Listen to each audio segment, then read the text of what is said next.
So this is the 2014 chemical equilibrium question. So looking at the question, we see it's a pretty standard equilibrium question to start with, asking us to write the equilibrium constant, asking us to work out equilibrium concentrations, and asking us to state and apply Le Chatelier's principle. And then in the final part, there are some questions about catalysts and their effect on this reaction.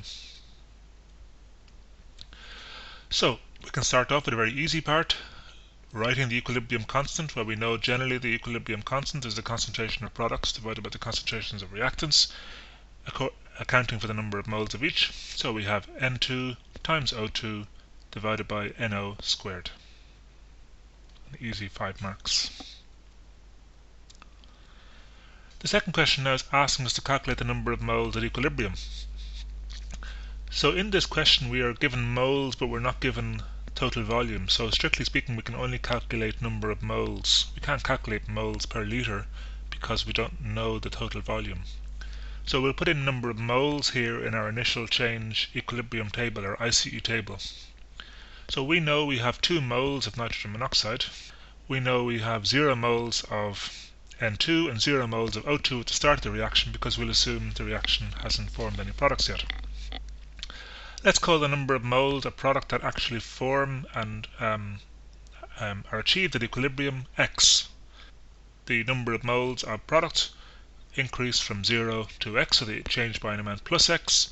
That must mean, according to the molar ratio, our reactants decrease by an amount 2X.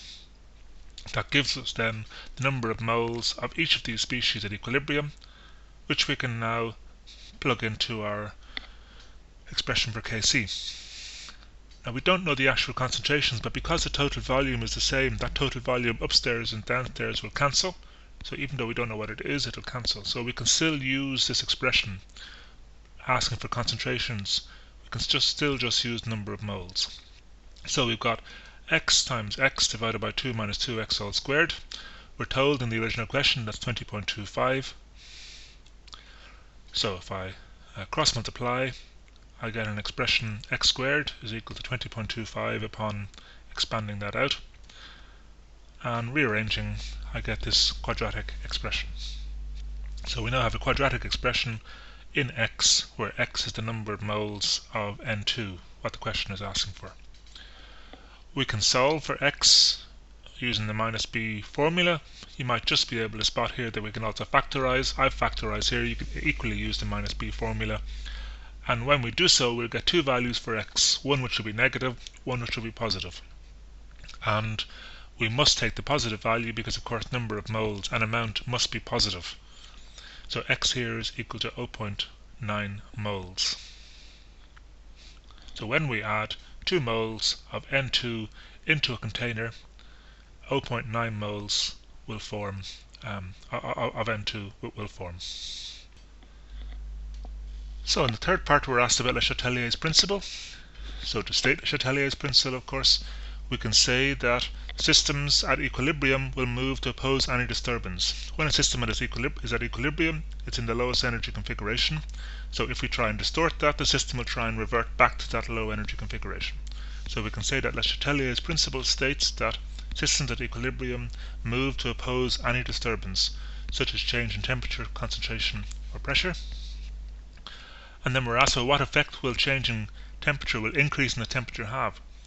So if we look at our equation, we can see at the thermochemical equation, we're given this delta H value, and it's negative. And negative delta H means it's an exothermic reaction. So as this reaction proceeds, it's going to be giving off heat.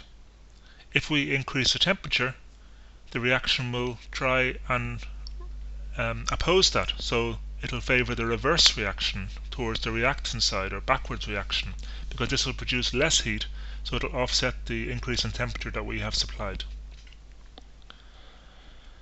And finally, the effect of pressure, increasing pressure, the system will shift to the side with the fewest number of gas molecules. But here we have 2 gas molecules on the reactant side and 2 gas molecules on the product side, so there is no favorable side here for changing pressure. So therefore, increasing pressure will have no effect on this reaction. Okay, finally then it asks us some questions about catalysis. So remember, catalysis has no effect on equilibrium. It won't affect the position of the equilibrium. It just means that the rates of reaction in the forward and reverse reaction are faster.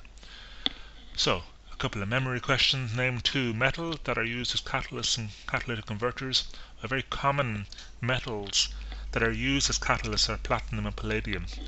So two of the three examples here, platinum, palladium, or rhodium is the third example. Any two of those would suffice. What type of catalysis occurs? Well, we know we're dealing with gases here, and we're told that the catalysts are metals. So we have a gas, we have a metal, so therefore that's a good clue that we're dealing with heterogeneous catalysis. In other words, two different states, a gas and a solid. Homogeneous catalysis will be where we have two of the same states, two gases, two liquids. The way in which a catalyst increases the rate, well, the easiest way to describe this is that it provides a lower activation energy pathway. In other words, when the reaction is trying to proceed, it has to overcome a barrier called the activation energy. And when we put in a catalyst, this provides an alternative pathway with a lower barrier.